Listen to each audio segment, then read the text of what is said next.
ಎಲ್ಲರಿಗೂ ನಮಸ್ಕಾರ. ನನ್ನ ಯೂಟ್ಯೂಬ್ ಚಾನಲ್ಗೆ ಸ್ವಾಗತ. ವಿದ್ಯಾರ್ಥಿಗಳೇ, ಇಂದಿನ ವಿಡಿಯೋದಲ್ಲಿ ನಿಮ್ಮ ಕಾನೂನು ಕನ್ನಡ ಈ ಪಠ್ಯಪುಸ್ತಕದಲ್ಲಿ ಇರುವಂತಹ ಕಾನೂನು ಪತ್ರ ವ್ಯವಹಾರ ಗಮನಿಸಿರ್ಬೋದು. ಈಗಾಗಲೇ ನೀವು ಮಾಲೀಕ ನೌಕರರ ಕರಾರು ಪತ್ರ, ಬಾಡಿಗೆ ಕರಾರು ಪತ್ರ, ಸಾಲದ ಕರಾರು ಪತ್ರ, ಕ್ರಯಪತ್ರ, ಪಾಲು ವಿಂಗಡಣೆ ಪತ್ರ, ಅಧಿಕಾರ ಪತ್ರ, ನೋಟಿಸು, ವಾದಪತ್ರ, ಪ್ರತಿವಾದ ಪತ್ರ, ಪ್ರಮಾಣ ಪತ್ರ, ಉಯಿಲು ಇವುಗಳನ್ನು ನೋಡಿದ್ದೀರಿ. ಇವುಗಳಲ್ಲಿ ಈಗಾಗಲೇ ನಾನು ಕೆಲವೊಂದು ಪತ್ರಗಳನ್ನು ಅಪ್ಲೋಡ್ ಮಾಡಿದ್ದೇನೆ. ವಿದ್ಯಾರ್ಥಿಗಳೇ, ನನ್ನ ಚಾನೆಲ್ಗೆ ನೀವು ಹೊಸಬರಾಗಿದ್ದಲ್ಲಿ ಮೊದಲು ಸಬ್ಸ್ಕ್ರೈಬ್ ಮಾಡಿಕೊಳ್ಳಿ, ಹಾಗೆ ಒಂದು ಕಮೆಂಟ್ ಕೊಡಿ. ಸರಿ ವಿದ್ಯಾರ್ಥಿಗಳೇ, ಇವತ್ತಿನ ವಿಡಿಯೋದಲ್ಲಿ ನಾವೀಗ ವಾದಪತ್ರ, ಈ ವಾದಪತ್ರವನ್ನು ಯಾವ ರೀತಿ ಬರೆಯಲಾಗ್ತದೆ ಅನ್ನುವಂಥದ್ದನ್ನು ನೋಡೋಣ. ಮೊದಲಿಗೆ ನಾವು ವಾದಿ ಅಂದರೆ ಯಾರು ಅಂತ ನೋಡೋಣ.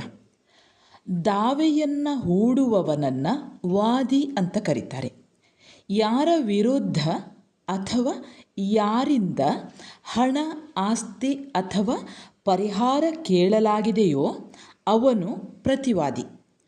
ವಾದಿಯಿಂದ ವಕಾಲತ್ತನ್ನು ಪಡೆದುಕೊಂಡ ಮೇಲೆ ನ್ಯಾಯವಾದಿಯು ನ್ಯಾಯಾಲಯಕ್ಕೆ ಸಲ್ಲಿಸಬೇಕಾದ ವಾದಪತ್ರವನ್ನು ಆತ ತಯಾರಿಸ್ತಾನೆ.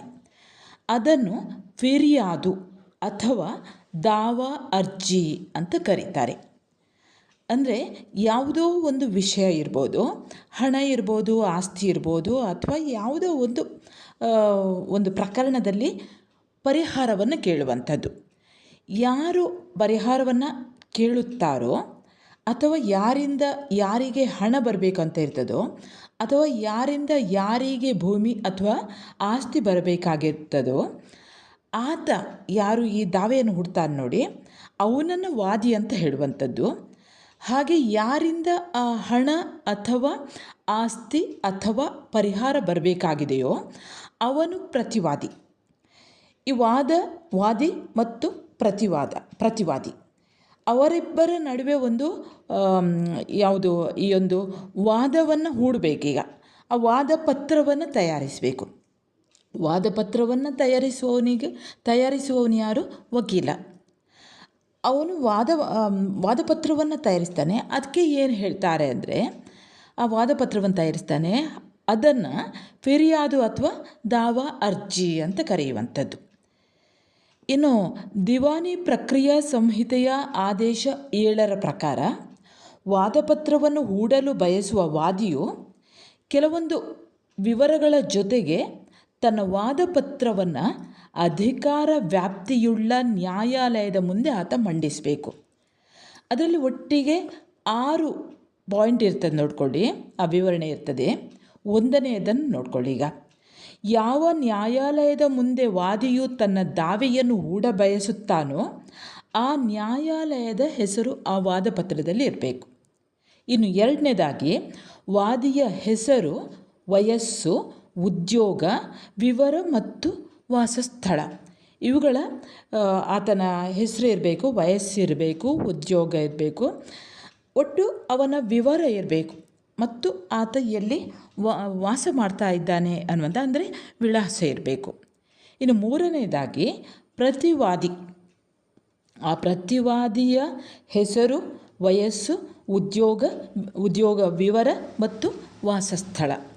4ನೇ ಪಾಯಿಂಟ್ ನೋಡಿ, ವಾದಿಯೋ ಅಥವಾ ಪ್ರತಿವಾದಿಯೋ ಅಪ್ರಾಪ್ತ ವಯಸ್ಕನಾಗಿದ್ದರೆ ಅಥವಾ ಬುದ್ಧಿಮಾಂದ್ಯವಾಗಿದ್ದಲ್ಲಿ ಈ ಬಗ್ಗೆ ಒಂದು ಹೇಳಿಕೆ. ಅಂದರೆ ವಾದಿ ಯಾರಿದ್ದಾನೋ ಅವನು, ಅಂದರೆ ದಾವೆಯನ್ನು ಹೂಡುವವನು, ಅವನು ಒಂದು ವೇಳೆ ಅಪ್ರಾಪ್ತ ವಯಸ್ಕ 18 ವರ್ಷದ ಒಳಗಿನವನಾಗಿದ್ದರೆ ಅಥವಾ ಬುದ್ಧಿಮಾಂದ್ಯ, ಯಾವುದಾದ್ರೂ ಬುದ್ಧಿ ವಿಕಲತೆ ಅನ್ನುವಂಥದ್ದು ಏನಾದರೂ ಇದ್ದರೆ ಆ ಬಗ್ಗೆ ಒಂದು ಹೇಳಿಕೆ ಕೂಡ ಇರಬೇಕು ಅದರಲ್ಲಿ. ಇನ್ನು 5ನೇ ಪಾಯಿಂಟ್ ನೋಡಿ, ವ್ಯಾಜ್ಯ ಕಾರಣವನ್ನು ರೂಪಿಸುವಂಥ ಸಂಗತಿ ಮತ್ತು ಅದು ಯಾವಾಗ ಸಂಬಂಧಿಸಿತು ಎಂಬುದರ ಕುರಿತು ಸಂಪೂರ್ಣ ವಿವರ. ಇನ್ನು 6ನೆಯ ವಿವರ ನೋಡಿ, ಯಾವ ನ್ಯಾಯಾಲಯದ ಮುಂದೆ ಈ ವಾದಪತ್ರವನ್ನು ಮಂಡಿಸಲಾಗ್ತಾ ಇದೆಯೋ ಅಂತಹ ನ್ಯಾಯಾಲಯಕ್ಕೆ ಅಧಿಕಾರ ವ್ಯಾಪ್ತಿ ಇದೆ ಅಂತ ತೋರಿಸುವಂಥ ಸಂಗತಿ. ಹೀಗೆ ಈ ವಾದಪತ್ರದಲ್ಲಿ ಈ ಎಲ್ಲ ಸಂಗತಿಗಳು ಯಾವುದೂ ಕೂಡ ಇರದಿದ್ದರೆ ಅಂದರೆ ಈ ಸಂಗತಿಗಳನ್ನು ಮತ್ತು ದಾಖಲಾತಿಗಳನ್ನು ಬಹಿರಂಗಪಡಿಸದೆ ಯಾವುದೇ ಪರಿಹಾರ, ಇದು ಯಾವುದೂ ಕೂಡ ಈ ವಿವರಗಳು ಇಲ್ಲದೇ ಇದ್ದರೆ ವಾದಿಗೆ ಯಾವುದೇ ಪರಿಹಾರ ಲಭ್ಯವಾಗುವುದಿಲ್ಲ. ಹಾಗೆ ವಾದಪತ್ರವು ವ್ಯಾಜ್ಯ ಕಾರಣವನ್ನು ಬಹಿರಂಗಗೊಳಿಸುವುದರ ಜೊತೆಗೆ ಹೂಡಿರುವ ದಾವೆಯು ಕಾಲಪರಿಮಿತಿ ಪ್ರತಿಬಂಧಕ್ಕೆ ಒಳಪಟ್ಟಿರುವುದಾಗಿಯೂ ನ್ಯಾಯಾಲಯಕ್ಕೆ ದೃಢೀಕರಿಸಬೇಕು. ವಿದ್ಯಾರ್ಥಿಗಳೇ, ಈಗ ನಾವು ವಾದಪತ್ರವನ್ನು ನೋಡೋಣ. ಒಂದು ಮಾದರಿ ವಾದಪತ್ರವನ್ನು ನೋಡೋಣ. ಅಲ್ಲಿ ಯಾವ ನ್ಯಾಯಾಲಯ ಅನ್ನುವಂಥ ಹೆಸರಿದೆ ನೋಡಿ. ಲಘು ವ್ಯಾಜ್ಯಗಳ ನ್ಯಾಯಾಲಯ, ಬೆಳಗಾವಿ, ಅಥವಾ ಬೇರೆ ನ್ಯಾಯಾಲಯಗಳು ಕೂಡ ಇರ್ಬೋದು. ಇವರ ನ್ಯಾಯಾಲಯದಲ್ಲಿ ಈಗ ನಿಮ್ಮ ರೈಟ್ ಸೈಡಲ್ಲಿ ನೋಡಿ, ಲಘು ವ್ಯಾಜ್ಯ ನಂಬರ್ ಹಾಕಿದ್ದಾರೆ ನೋಡಿ. ಹಾಗೆ ಈಗ ಯಾರು ವಾದವನ್ನು ಹೂಡ್ತಾರೋ ಅವರ ಹೆಸರು ಕ. ಇಲ್ಲಿ ಒಂದು ಸೂಚ್ಯ, ಒಂದು ಪದ ಕೊಟ್ಟದಷ್ಟೇ. ಅಂದರೆ ವಿಳಾಸ ಇರ್ತದೆ, ವಯಸ್ಸು, ಉದ್ಯೋಗ, ವಿಳಾಸ. ಇದ ಒಂದನೆಯ ವಾದಿ. ಯಾರ ವಿರುದ್ಧ ಅಂತ ನೋಡಿ, ಘ. ವಯಸ್ಸು, ಉದ್ಯೋಗ, ಅಂದರೆ ಪ್ರತಿವಾದಿಯ ಹೆಸರು, ಯಾರಿಂದ ಪರಿಹಾರ ಬರಬೇಕು ಆತನ ವಿಳಾಸ, ಆತನ ವಿವರಣೆ. ಮುಂದೆ ಅದೇ ಆತ ಪ್ರತಿವಾದಿ. ನ್ಯಾಯಾಲಯದ ಫೀಸು ಮತ್ತು ಅಧಿಕಾರ ವ್ಯಾಪ್ತಿಗಾಗಿ ದಾವಾದ ಮೌಲ್ಯ 500. ಇನ್ನು ವಾದಿಯ ಹೇಳಿಕೆ, ಆತ ವಿವರವನ್ನು ಕೊಡ್ತಾರೆ ನೋಡಿ. ಒಂದನೆಯ ಅಂಶ ನೋಡಿ, ಪ್ರತಿವಾದಿಯು, ಒಂದನೆಯ ಪಾಯಿಂಟ್ ಇದು, ಪ್ರತಿವಾದಿಯು ವಾದಿಯ ಕಡೆಯಿಂದ ತಾರೀಕು ಡ್ಯಾಶ್ರಂದು 15,000 ರೂಪಾಯಿಗಳನ್ನು ಸಾಲವಾಗಿ ತೆಗೆದುಕೊಂಡನು ಮತ್ತು ಅದೇ ದಿನ ತಾನು ತೆಗೆದುಕೊಂಡ ಹಣವನ್ನು ವಾದಿಯು ಕೇಳಿದಾಗ ವರ್ಷಕ್ಕೆ 12 ರೂಪಾಯಿನಂತೆ ಬಡ್ಡಿ ಸಹಿತ ತಿರುಗಿ ಕೊಡುವುದಾಗಿ ಒಪ್ಪಿ ಒಂದು ಪ್ರಾಮಿಸರಿ ನೋಟನ್ನು ಬರೆದುಕೊಟ್ಟನು. ಎರಡನೇದು ನೋಡಿ, ವಾದಿಯು ಪ್ರತಿವಾದಿಯನ್ನು ಹಣ ಕೊಡಲು ಅನೇಕ ಸಾರಿ ಕೇಳಿದರೂ ಆತನು ಆಗ ಕೊಡುತ್ತೇನೆ, ಈಗ ಕೊಡುತ್ತೇನೆ ಎಂದು ಹಣವನ್ನು ಕೊಡುವುದು ಮುಂದೂಡುತ್ತಾ ಬಂದನು. ಕೊನೆಗೆ ತಾರೀಕು ಡ್ಯಾಶ್ರಂದು ವಾದಿಯು ಪ್ರತಿವಾದಿಗೆ ಹಣವನ್ನು ಬಡ್ಡಿಯನ್ನು ತಿರುಗಿ ಕೊಡಲು ಕೇಳಿ ಪತ್ರ ಬರೆದನು. ಆ ಪತ್ರವು ಪ್ರತಿವಾದಿಗೆ ಮುಟ್ಟಿದೆ. ಆ ಬಗ್ಗೆ ತಲುಪೊಪ್ಪಿಗೆಯನ್ನು ಈ ಕೆಳಗೆ ಲಗತ್ತಿಸಲಾಗಿದೆ. ಆದಾಗ್ಯೂ ಪ್ರತಿವಾದಿಯು ಅಸಲು ಹಣವನ್ನೂ ಕೊಡಲಿಲ್ಲ. ಕಾರಣ, ವಾದಿಗೆ ಈ ದಾವೆಯನ್ನು ಮಾಡುವ ಅಗತ್ಯ ಬಿತ್ತು. ಇನ್ನು ಮೂರನೇ ಪಾಯಿಂಟ್ ನೋಡಿ, ವಾದಿ ಪ್ರತಿವಾದಿಗಳು ಈ ನ್ಯಾಯಾಲಯದ ಪ್ರಾದೇಶಿಕ ಅಧಿಕಾರ ವ್ಯಾಪ್ತಿಯಲ್ಲಿ ಇರುತ್ತಾರೆ ಮತ್ತು ದಾವಾ ಪ್ರಾಮಿಸರಿ ನೋಟನ್ನು ಪ್ರತಿವಾದಿಯು ಈ ನ್ಯಾಯಾಲಯದ ಪ್ರಾದೇಶಿಕ ಅಧಿಕಾರ ವ್ಯಾಪ್ತಿಯಲ್ಲಿಯೇ ಬರೆದುಕೊಟ್ಟಿರುತ್ತಾನೆ. ಕಾರಣ, ಈ ದಾವಾ ವಿಚಾರಣಾ ಅಧಿಕಾರ ಈ ನ್ಯಾಯಾಲಯಕ್ಕೆ ಇರುತ್ತದೆ. ನಾಲ್ಕನೇದು ಪಾಯಿಂಟ್ ನೋಡಿ, ದಾವಾದ ಕ್ಲೇಮು ಕಾಲಮಿತಿಯೊಳಗೆ ಇರುತ್ತದೆ. ಐದನೇದು, ವಾದಿಯ ವಿನಂತಿಯು ಈ ರೀತಿ ಇರುತ್ತದೆ. ಮೊದಲನೇ ನೋಡಿ, ಪ್ರತಿವಾದಿಯ ಕಡೆಯಿಂದ ವಾದಿಗೆ ರೂಪಾಯಿ 15,000 ರೂಗಳನ್ನು ಕೊಡಿಸಬೇಕು.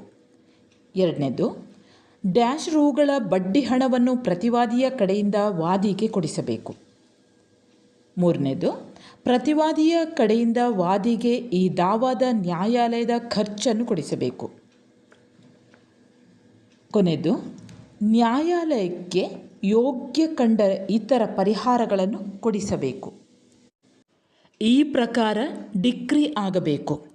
ಡಿಕ್ರಿ ಅಂದರೆ ನ್ಯಾಯಾಲಯ ನೀಡುವಂತಹ ಅಧಿಕೃತ ತೀರ್ಪು ಅಥವಾ ನಿರ್ಧಾರ. ಅಂದರೆ ಈ ವಾದಿ ಪ್ರತಿವಾದಿಗಳ, ಅಂದರೆ ಕಕ್ಷಿದಾರರ ವಾದವನ್ನು, ಈ ವಿಚಾರಣೆಯನ್ನು ನಡೆಸಿದ ನಂತರ ನ್ಯಾಯಾಲಯ ನೀಡುವಂತಹ ಒಂದು ನಿರ್ಧಾರ ಅಥವಾ ತೀರ್ಪಿಗೆ ಡಿಕ್ರಿ ಅಂತ ಹೇಳ್ತಾರೆ. ಇಲ್ಲಿ ಕೆಳಗಡೆ ನೋಡಿ, ವಾದಿಯ ಸಹಿ. ವಾದಿಯಾದ ಡ್ಯಾಶ್ ನಾನು, ಅಂದರೆ ಹೆಸರಲ್ಲಿ ಡ್ಯಾಶ್ ನಾನು ಮೇಲಿನ ಪ್ಯಾರಾಗಳಲ್ಲಿ ಹೇಳಿದ ಸಂಗತಿಗಳು ನನಗೆ ತಿಳಿದ ಮಟ್ಟಿಗೆ ನಿಜವಾಗಿರುತ್ತವೆ. ಇನ್ನು ಕೆಳಗಡೆ ವಾದಿಯ ಸಹಿ, ದಿನಾಂಕ, ಊರು, ವಾದಿಯ ನ್ಯಾಯವಾದಿಯ ಸಹಿ, ಯಾರಾದರೂ ಇದ್ದರೆ ಸಹಿ. ಸರಿ ವಿದ್ಯಾರ್ಥಿಗಳೇ, ಇಲ್ಲಿಗೆ ವಾದಪತ್ರದ ಮಾದರಿಯನ್ನು ನೋಡಿದ್ರಿ. ಇನ್ನು ಮುಂದಿನ ವಿಡಿಯೋದಲ್ಲಿ ನಾನು ಪ್ರತಿವಾದ ಪತ್ರವನ್ನು ಯಾವ ರೀತಿ ಬರಿಬೇಕು ಅನ್ನುವಂಥದ್ದನ್ನು ಹಾಕ್ತೇನೆ. ಸರಿ ವಿದ್ಯಾರ್ಥಿಗಳೇ, ಮುಂದೆ ಹೊಸ ಒಂದು ವಿಷಯದೊಂದಿಗೆ ಮತ್ತೆ ಬರುತ್ತೇನೆ. ಅಲ್ಲಿಯವರೆಗೆ ನಮಸ್ಕಾರ.